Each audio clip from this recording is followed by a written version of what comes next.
The Railway Series, book number 6, Henry the Green Engine. Today's books are books 6, 7. Don't you fucking start that.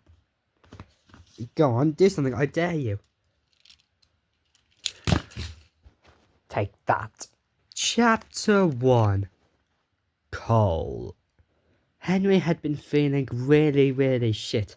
I suffered dreadfully, and no one cares. Rubbish, Henry, snorted James. You don't work hard enough. Henry was bigger than James, but smaller than Gordon. Sometimes he could pull trains, sometimes he had no strength at all. The fat director came up to him. I wanted an Atlantic, and that fucking son of a bitch gave me that. Sir, that wasn't the line. Shut up. If we can't make it better, I'll have to replace you.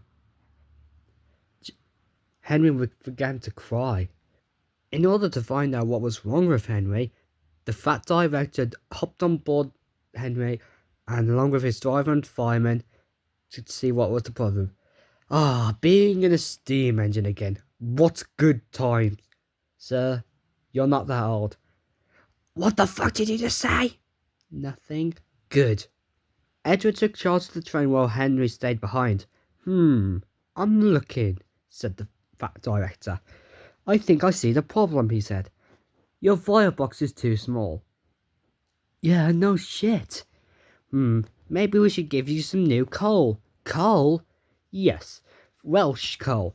It has higher burning than our coal. It may be expensive, but we need to make you work.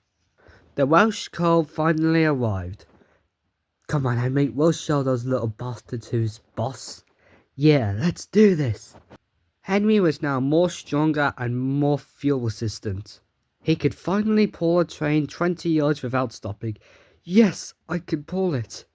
Well done, said the fat director. Now, if you'll excuse me, I need to have a huge Big Mac Whopper. Henry had a lovely day. He zoomed by Wellsworth. Where have you been, lazy bones? Henry just said, I can't wait for drawling tank engines like you. Goodbye. And whoosh, he went off. What cheek, said Thomas. Anya and Cloudbell both agree. Indeed, Thomas. Chapter 2, The Flying Kipper. Lots of ships use the harbor at the big station by the sea. The passenger ships have spotless paint, and the shiny brass of the ships, thus the smaller and dirtier, are important too. They take coal, machinery and other things aboard and bring back meat, timber and things we need. Fishing boats also come there. They unload their fish on the quay. Some of it is sent to shops in the town, and some go on a very special train to other places far away. The railwaymen had long called this the Flying Kipper. One winter evening, Henry's driver said, We'll be out early tomorrow. We'll have to take the Flying Kipper. Don't tell Gordon, he whispered. But I think if we pull the Kipper nicely, the fat controller will let us pull the express. Hurrah! Cried Henry, excited. That will be lovely. Men hustled and shouted, loading the vans with crates of fish. The last door banged, and the guard showed his green lamp, and they were off. Henry chuffed along the line. Come on, he said, as they puffed into the night.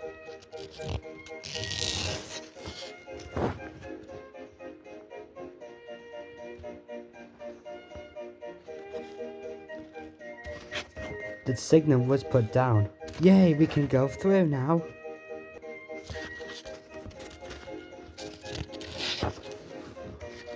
A goods train was waiting in a siding to let the Flying Kipper pass, and the driver and fireman were driving cocoa in the brake van. The Kipper is doomed, said the guard. Who cares, said the fireman. This is good cocoa. Come on, fireman, back to our engine. They got out just in time. Henry's driver and fireman jumped clear before the crash. But Henry lay dazed and surprised.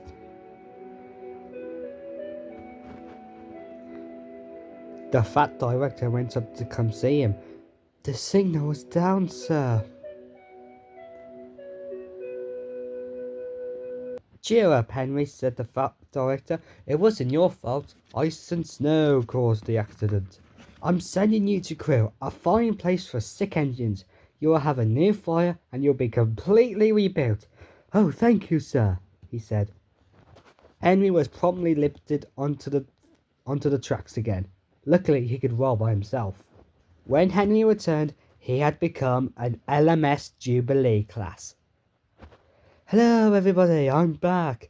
Crowds of people cheered as they saw Henry fly by. They said, We love you, Henry. I love you too. Chapter 3, Gordon's Whistle. Gordon was fuming. I'm fuming, he said. Why should Henry be built into a common MIDI? I beg your pardon? I mean, seriously, we are at war with the MIDIs. No, we're not. But you get what I mean. I get no respect about here. All I do is just pull the express for a living. While Henry gets a new fix, Percy gets to be in the video, and you, James, keep staring at me. I get no respect. Henry arrived at Wellsworth Station, which has been nicknamed Edward Station because Edward's there most of the time. Hello, Edward. Hello, Henry. Wow, you look incredibly handsome. Why, thank you. I am now an LMS Jubilee class. How did I even do it? Well, basically, when I went there, as I went there, they took parts from me. They took parts from an LMS Jubilee, and they built it to me. So I am now an LMS Jubilee. Wow, that's incredible. But as they were chatting, an awful whistling sound is heard. What the fuck is that noise? It was Gordon coming through the express. Well, Henry, said Edward, it isn't wrong, but we just don't do it. Gordon arrived at the next station. Everybody was covering their ears because of how loud Gordon's whistle was. Turn that shit down, said the fat director. Stop that noise. He went to Croven's Skate workshop, and all they did to him was bang a hammer on his whistle. And it stopped. Huh, so that's what it took. Chapter 4, Percy and the Trousers. On cold winter mornings, Percy rests in the shed, and he sees workwomen with lovely warm scarves. I want a scarf wrapped around my funnel. Rubbish, said Henry. Engines don't need scarves. Engines with proper funnels do. You've only got a small one. One day, some branch line coaches were being extremely rude to Percy, and he tried to sneak up on them by going around in the station and coming on the other side. But then there was trouble. Percy banged into the porter's trolley. Baggage, clothes, and worse, sticky jam flew into the air, landed all over Percy and the fat director. What the fuck is wrong with you? He said. Do you know who those trousers belong to? Who's that? Mine. And you just ruined my best pair. Percy was shocked. He almost began to cry. Percy ran away. He wanted to be alone from everybody. I hate my life. Chapter 5, Henry's Sneeze. One day, Henry was puffing along the line when some boys were on top of a bridge. They started throwing rocks into the coach's windows. You motherfucking assholes, he said. We need to call the police. We can't. You can't arrest a child under the age of 14. Oh, for fuck. Take that, said the kids. Call the police, said the fireman. No, said the driver. Me and Henry have just came up with a plan. I will sneeze at them, said Henry. What? Cried all the passengers. The driver laughed. Henry draws air through his fire and puffs it out with smoke. And at the right time, he'll puff it all onto the children. That would teach them a lesson. Henry was just about to pass under the bridge. The kids were about to throw rocks when Henry went, "Ah, chew." The smoke whished up, and it covered the children in soot. The children ran away crying like little girls. "Take that," he said. "Well done, Henry," said his driver.